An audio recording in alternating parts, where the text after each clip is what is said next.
ফিরে এলো ইরা। হ্যাঁ বন্ধুরা, অনুরাগের ছোঁয়া আগামী পর্বে এমনটাই দেখা যাবে। বিস্তারিত জানতে ভিডিওটি না টেনে শেষ পর্যন্ত দেখুন। অনুরাগের ছোঁয়া আজকের পর্বে দেখা যায় গুন্ডারা সূর্যের ঘরে ঢুকে পেনড্রাইভ খুঁজতে থাকে। হঠাৎ রূপার ঘুম ভেঙে যায়। সে দেখে দুটো লোক তাদের ঘরে ঢুকেছে। রূপা সোনাকে ডাকে, তারপর তারা সূর্য আর দীপাকেও ডাকে। সূর্যর ঘুম ভাঙলেও দীপার ঘুম ভাঙে না। গুন্ডারা সোনারূপাকে ধরে পেনড্রাইভের খোঁজ করে। সূর্য তাদের আটকায়। এদিকে সোনারূপার ডাকে দীপারও ঘুম ভেঙে যায়। সূর্য গুন্ডাদের হাতে থাকা একটা ছুরি নিয়ে ওদের মারতে যায়। গুন্ডারা পালিয়ে যায়। সূর্য ওদের পিছনে পিছনে ছোটে মারার জন্য। সিঁড়ি দিয়ে নামার সময় সূর্য পড়ে যেতে গেলে দীপা ধরে ফেলে আর নিজে পড়ে গিয়ে অজ্ঞান হয়ে যায়। শোনা যায় বাড়ির সবাইকে ডাকতে, কারোর ঘুম ভাঙে না। শেষে উর্মি ওঠে আর জয়কেও ডাকে। একে একে বাড়ির সকলেই উঠে যায়। সূর্য দীপার কাছে কাউকে আসতে দেয় না। রূপা সূর্যকে বলে, আইসক্রিম খাবে? মা ঘুমাচ্ছে, উঠলে আর খেতে দেবে না। রূপার কথায় বাড়ির সবাই অবাক হয়ে যায়। তারা ভাবে কি সুন্দর রূপা সূর্যকে বুঝিয়ে সরিয়ে নিয়ে যাচ্ছে যাতে বাড়ির সকলে দীপার কাছে যেতে পারে।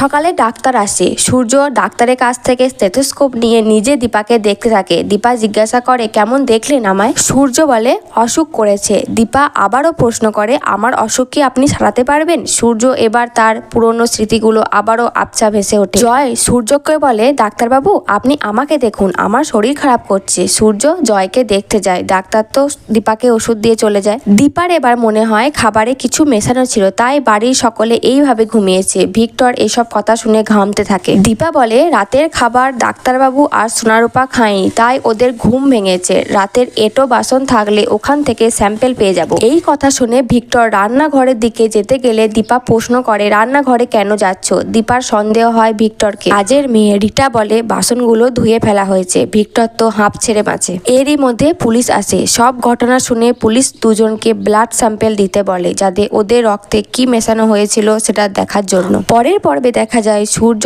সবার মাথায় সিঁদুর দেখে বলে, সবাই লাল লাল মাথায় পড়েছে, ওর মাথায় নেই কেন? আমি ওকে পরাবো। সূর্যের হাত থেকে সিঁদুর দীপার মাথায় পড়ে। ঠিক সেই সময় ইরা ঢোকে সেনগুপ্ত বাড়িতে। সে বলে, স্যার আমি বেঁচে আছি, আমি থাকতে আপনি অন্য কাউকে সিঁদুর পরাচ্ছেন? কোন ঝড় তুলতে সূর্য দীপার জীবনে ফিরে এলো ইরা? জানতে হলে দেখতে থাকুন টলিউড গল্প।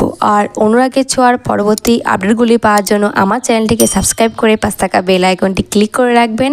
আর ভিডিওটি ভালো লাগলে অবশ্যই একটি লাইক করবেন।